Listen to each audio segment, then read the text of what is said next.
Hello दोस्तों, स्वागत है आप सभी के अपने YouTube चैनल के मैथ क्लासेस के में। कैसे हो दोस्तों? आशा है कि आप लोग अच्छे होंगे और अच्छे से पढ़ाई कर रहे होंगे। दोस्तों आज की इस वीडियो में ये सवाल को हल करने वाले हैं बहुत ही आसान तरीका से। तो वीडियो पर पहली बार आए हैं तो अंत तक बने रहे। चलिए दोस्तों सवाल को हल करते हैं।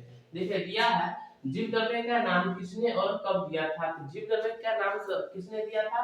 तो पुरकिंजे ने दिया था। किसने दिया था? तो पुरकिंजे ने दिया था। उसके बाद कब दिया गया? तो 1839 ईस्वी में।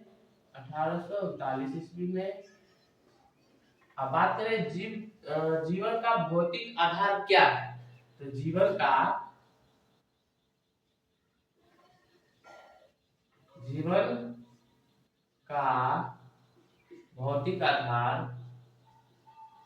भौतिक आधार आधार क्या है? क्या है? तो जीवन का भौतिक आधार क्या है? तो जीव द्रव्य है। क्या है? जीव द्रव्य। जीव द्रव्य। जीव द्रव्य प्रोटोप्लाज्म। PROTOPLASM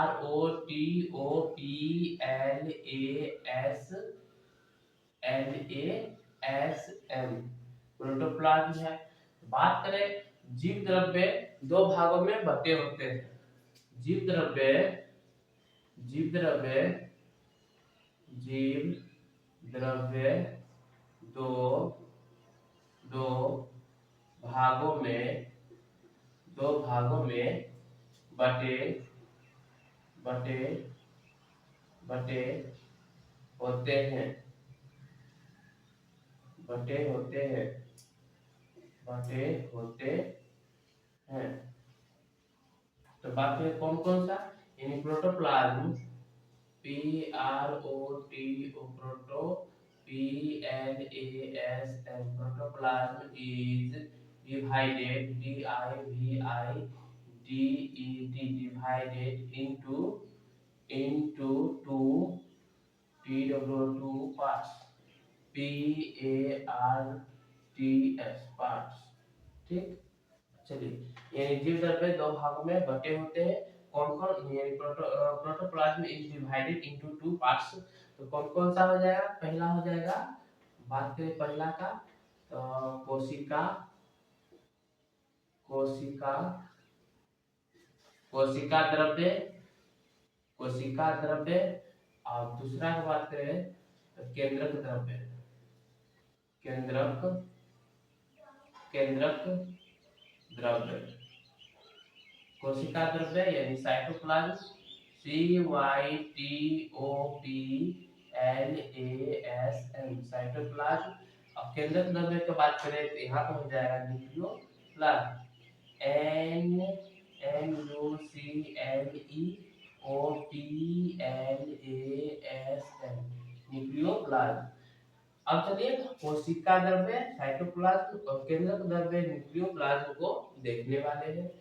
देखिए दोस्तों, पहला क्वेश्चन यानी कोशिका द्रव्य यानी साइटोप्लाज्म। तो साइटोप्लाज्म की बात करें, यह यह यह कोशिका यह कोशिका यह कोशिका यह कोशिका में केंद्रक केंद्रक यह कोशिका में केंद्रक एवं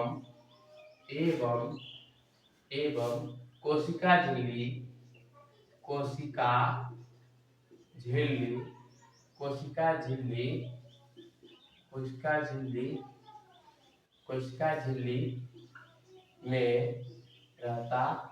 कोशिका झिल्ली के कोशिका झिल्ली के बीच बीच रहता है।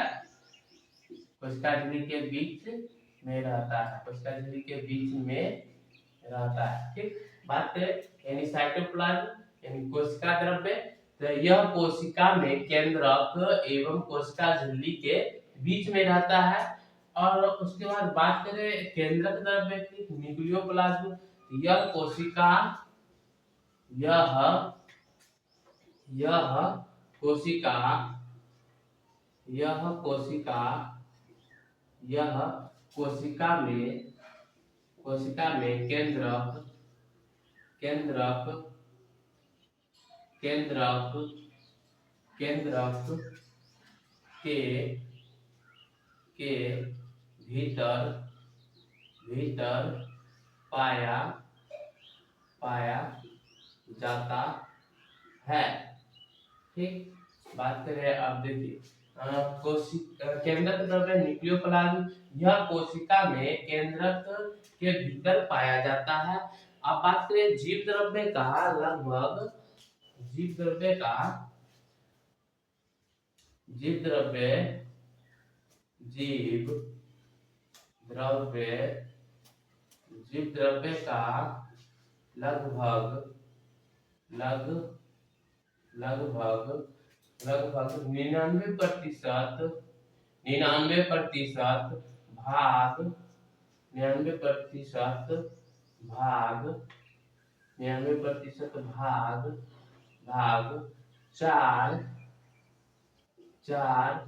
तत्वों से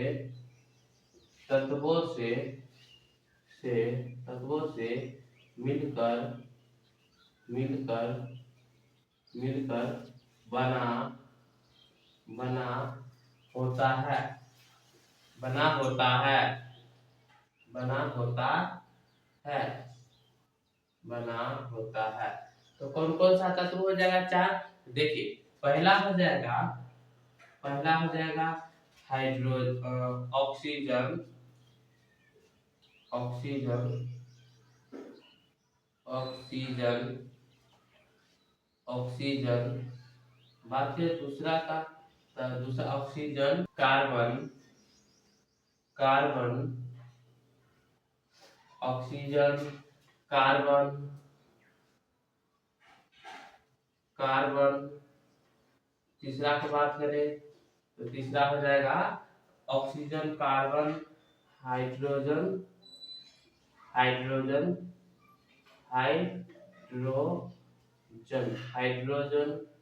बात करें चौथा का, तो हाइड्रोजन के बाद हो जाएगा नाइट्रोजन